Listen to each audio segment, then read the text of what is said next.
Full चीज है। इसकी बड़ी खतरनाक आदत है, वो आपको अभी एहसास नहीं होगा। ये आपकी जो कंसंट्रेशन की क्षमता है ना, उसको मार देगा। कंसंट्रेशन एक बार खत्म हुआ, मतलब टूटा, बिखरा, उसको दोबारा बनाना बहुत मुश्किल था।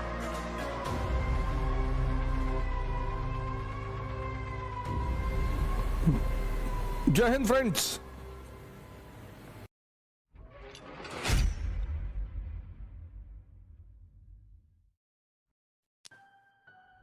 दो 2022 सूचना का युग है, सूचना का। जैसे अब तो मोबाइल, आप सारे लोग मोबाइल रखे होंगे, हम नहीं रखते मोबाइल अपने पास, हम क्लास में रखते ही नहीं। आप कहीं भी पता कर लीजिए, मैं क्लास लेने आता हूं तो मैं मोबाइल अपने साथ नहीं रखता। मैं मंदिर के अंदर जा रहा हूं, मैं मोबाइल लेके नहीं जाऊंगा। हाँ, मैं मूवी देखने जा रहा हूं तो मोबाइल लेके बैठूंगा मैं। तुमको पता नहीं कि ये मोबाइल तुम्हारा किस तरह से तुम्हें विनाश, तुमको बर्बाद कर। मोबाइल है बड़ी अच्छी चीज। अब जैसे मुझे इकोनॉमिक सर्वे पढ़ने की जरूरत नहीं होती, देश के बड़े बड़े इकोनॉमी के टीचर हैं, सबका लेक्चर अपलोड हो जाता है यूट्यूब पे। इकोनॉमिक सर्वे आया, 10-12 टीचरों ने समझाया, उसको सुन लीजिए। कितनी यूजफुल चीज है। लेकिन मोबाइल को निरंतर अपने साथ मत रखिए, नहीं तो ये कुछ नहीं करने देगा आपको।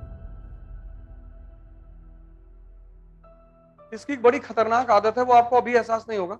ये आपकी जो कंसंट्रेशन की क्षमता है ना, उसको मार देगा। फिर कुछ भी करोगे, कुछ भी करोगे, कंसंट्रेशन एक बार खत्म हुआ, मतलब टूटा, बिखरा, उसको दोबारा बनाना बहुत मुश्किल काम। दुनिया में अगर मन की स्थिरता को चेक करना है तो आदमी को किताब दे दो।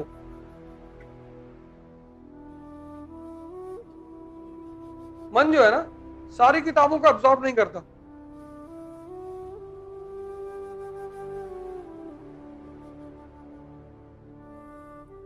किसी के मन की स्थिति चेक करनी है, उसे किताब दे दो। कुछ लोग एक पेज पे सोने लगेंगे, कुछ 2, कुछ 5, कुछ 8, क्योंकि अगर वो समझेगा नहीं तो वो सोने लगेगा। ये उसकी बड़ी खास बात है। इसलिए आज लोगों के लिए किताब पढ़ना बहुत मुश्किल हो गया है।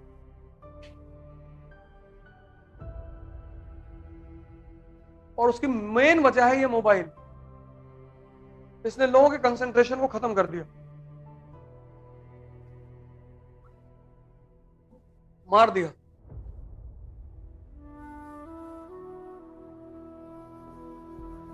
लाइब्रेरी मूवमेंट में क्या होता था? लाइब्रेरी लाइब्रेरी भारत में एक मूवमेंट चलता था, लाइब्रेरी मूवमेंट। लाइब्रेरी मूवमेंट क्या होता था कि हर गांव में एक न्यूज़पेपर आता था, एक कम्युनिटी रूम होता था, वहां पे एक चारपाई रखी होती थी, और उस गांव का जो पढ़ा लिखा आदमी होता था वो उस पूरे न्यूज़पेपर को पढ़कर गांव के लोगों को सुनाता था। 4-5 गांव के लोग मिलकर आते थे सुनने के लिए। यह परंपरा आज भी जारी है इस देश में। सुबह 6 बजे लोग चाय की दुकान में पहुंच जाते हैं, और जितना अच्छा करंट अफेयर उनका है उतना तैयारी करने वालों का नहीं, क्योंकि न्यूज़पेपर को तैयार करने का एक ही तरीका है, ग्रुप। ये जो छोटी छोटी चाय की दुकानें बनी थी, यही तरीका ही था न्यूज। आज भी गांव में प्रथा, आज भी शहरों में भी है कि सुबह 6 बजे लोग आ जाते हैं घर से, और एक आदमी पेपर पढ़ता है, और फिर 4 लोग बैठ के एनालिसिस करते हैं। और जितने गांव के आदमी को यूक्रेन और रूस के बारे में इंफॉर्मेशन होगी, उतना इस क्लास में बैठे हुए लोगों को नहीं होगी। कौन सी पनडुब्बी डूबी है, उसकी खासियत क्या थी, सब बता देंगे वो, क्योंकि 6 से 10 बैठना है दिन भर। सुबह 6 बजे एक चाय ले ली, बैठे हुए। और 4 लोग रूस की तरफ से हैं, 2 यूक्रेन की तरफ से। जेलेंस्की बहादुर जो है ना, डटा हुआ है। दूसरी पार्टी कह रही कि मार रहे हैं सब पटक के। वहां ऐसे थोड़ी बहस होती है, वहां तो लीगल भाषा में होती है। आजकल तो मारपीट भी हो जाती है।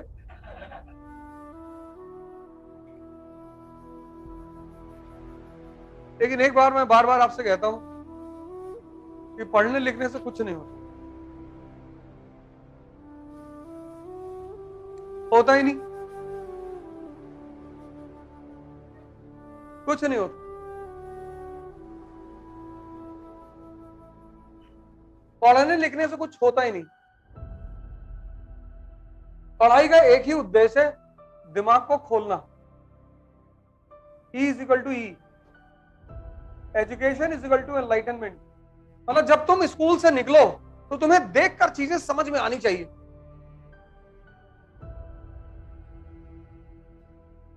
अगर तुमको चीजें देखकर समझ में नहीं आती तो पढ़ने से कोई फायदा ही नहीं।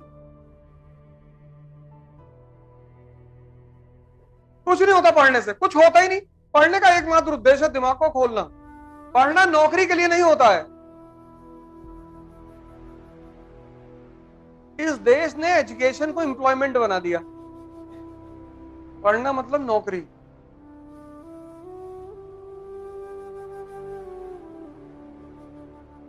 और ये मैकाले की देन है, नौकरी, वो भी सरकारी।